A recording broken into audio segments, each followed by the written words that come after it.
Tozligi qiyshayishlar, beldagi og'riqlar, harakat cheklovlari bilan kelgan Parkentlik akamiz bizda bir kurs lecheniya oldilar. U yog'ini o'zlaridan eshitamiz. Assalomu alaykum.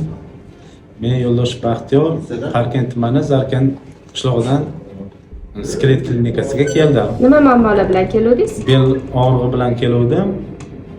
Tozliq qiyshayishlar ham bor edi sizda? Shunday edi. 3 kunda natija berdi. Bemalol o'zi yurib harakat qilyapmiz. Bugun nechinchi kuningiz? Bugun 7-kun. Og'riqlar 3 kunda qoldi. Hozir tanadagi qiyshayishni to'g'rilayapmiz. Shunaqami? Shunday. Ancha hozir yaxshiman. Muammolar yo'q.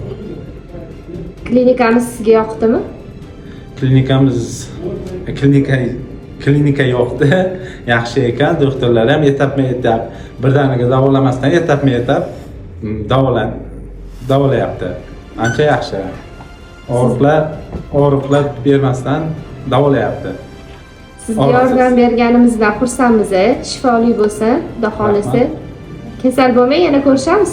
Xo'p, mayli, rahmat. Salomat bo'ling. Turli xildagi og'riqlar, tozligi, dumg'asidagi qiyshayishlar bilan aziyat chekayotgan bo'lsangiz, Skelet klinikasi malakali mutaxassislari sizlarga yordam berishga tayyor. Pastdagi raqamlarga qo'ng'iroq qiling, kommentariyaga plus belgisini qoldiring, like bilan podpiskani unutmaymiz.